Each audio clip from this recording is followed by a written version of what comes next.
Hello, world and universe. Welcome to the Trevor Donald Experience. Manifest your truth.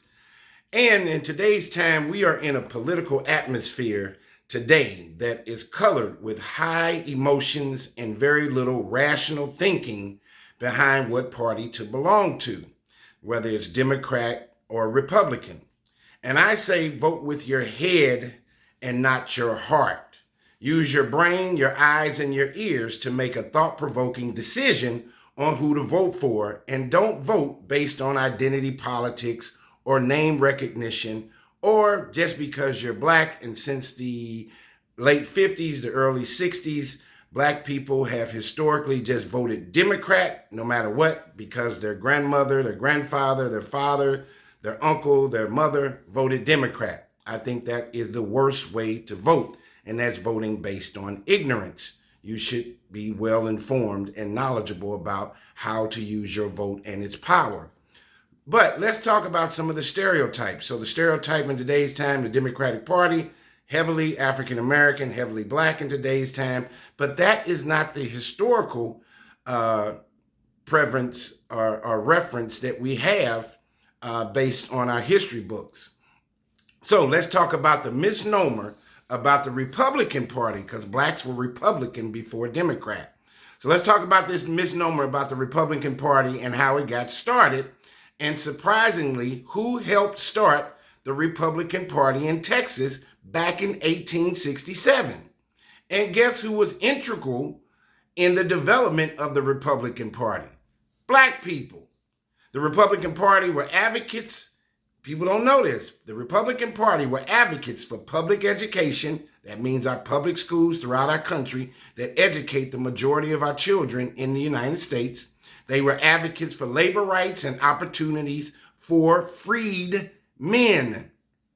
Throughout Reconstruction, African Americans comprised 90% of the GOP membership, and 44 African Americans served in the Texas legislature as Republicans.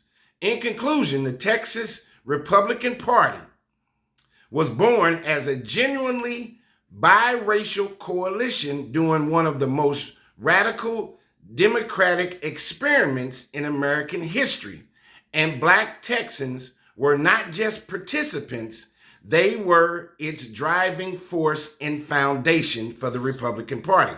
Now, just for a namesake and just to let you know, I am an independent. This is not a video to be pro-Republican or anti-Democrat, but it's just to let you know the history of both parties, the Republican Party and the Democratic Party.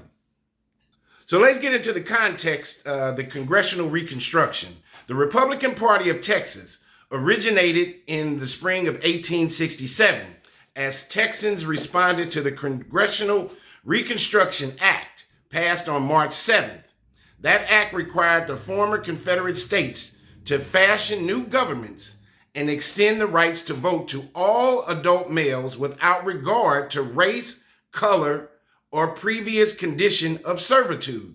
The law radically altered the struggle for political power in Texas and the rest of the South by integrating African Americans into the political process. So how did they build the coalition? Throughout early 1867, the Union Loyal League comprised mainly of newly enfranchised black Texans and a small number of white Unionists. They held mass meetings across the state. Many of these individuals joined with Texans who had opposed secession. They were called scallywags by their opponents. And recent immigrants from the Union states, they were called carpetbaggers in the effort to establish a state unit of the Republican Party. The first of these meetings was held in Austin, Texas on April 27, 1867, and called for a convention in Houston. So here's the founding convention where it got started with the Republican Party on July 4th, 1867. The first ever state Republican convention held in Houston on July 4th, 1867, and was predominantly African American in composition and attendance, with about 150 African American Texans attending and 20 white Anglos. The date was deliberately chosen, the 4th of July, to make a powerful statement about freedom and citizenship. A majority of the 600 delegates to the 1867 Republican Convention in Texas were black folks. I'm going to say it again. A majority of the 600 delegates to the 1867 Republican Convention in Texas were black folks, but white delegates ultimately controlled the party's most important positions.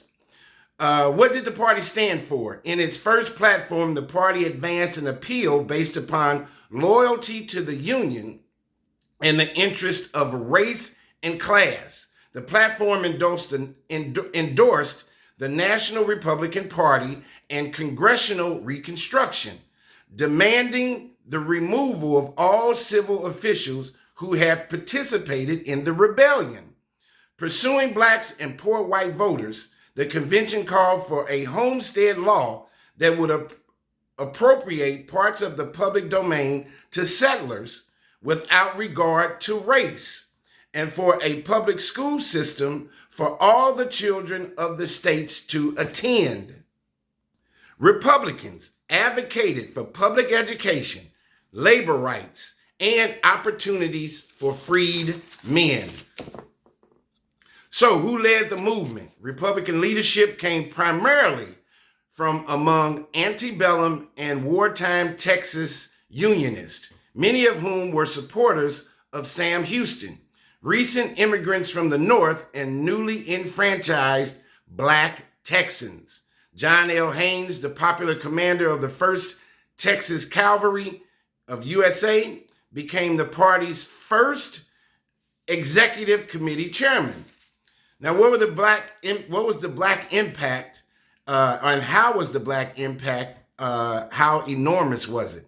Throughout Reconstruction, African Americans comprised about 90% of the GOP membership. I'm going to say it again. Throughout Reconstruction, African Americans comprised about 90% of the GOP membership, and 44 African Americans served in the Texas legislature as Republicans. It was through the hard work of a number of dedicated African Americans, men and women, that the earliest foundations of the Republican Party of Texas was laid and born.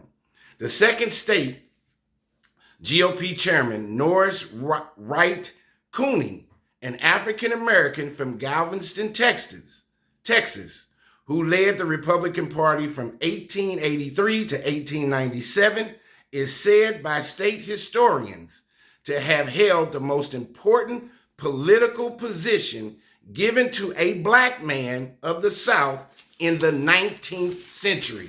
This man had more power and was just as significant back then as our first black president in Barack Obama. But he was Republican and Barack Obama is Democrat. So what is the difficult aftermath of this? Edmund J. Davis, a Unionist and Republican, became governor in 1870, and his 4th year of administration was marked with bitter controversy. Though soundly defeated in 1874, Davis refused to leave office. He barricaded himself in the state capitol and had to be removed by force of arms. It would be 104 years later before another Republican was elected governor of Texas. So, in conclusion, black people started out as Republican and helped start and develop the Republican Party in Texas back in 1867.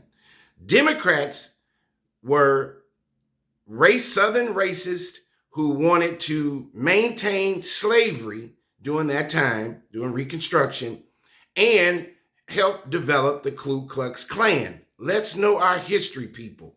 In conclusion, the Texas Republican Party was born as a genuinely biracial coalition during one of the most radical democratic experiments in American history, and black Texans were not just participants, they were its driving force and foundation for the Republican Party, who advocated for public schools, labor force issues, workforce issues, and they were advocates for the freed man.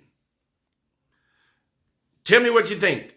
I am an independent, neither Republican or Democrat. I vote with my brain and not with my heart. I vote based on how our politicians and legislators use the power of the pen versus what they vocalize in the public, and not being ignorant, having some consciousness and awareness of what's going on with our city, state, local politicians, and let alone our federal politicians coming out of Washington, D.C. I don't believe just because you're black or African American, you should automatically be Democrat.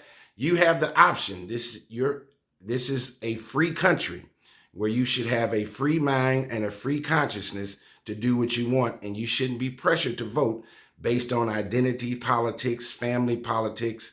Vote with your head and not your heart. Pay attention to the power of the pen and not the power of these politicians' voice. I'm an independent, not Republican or Democrat. I try to pick the best person that I think will adhere to my rights and liberties and how I feel about society should go and which way it should go. But tell me what you think. This has been the Trevor Donald Experience. Manifest your truth in a positive, righteous, and God-fearing way.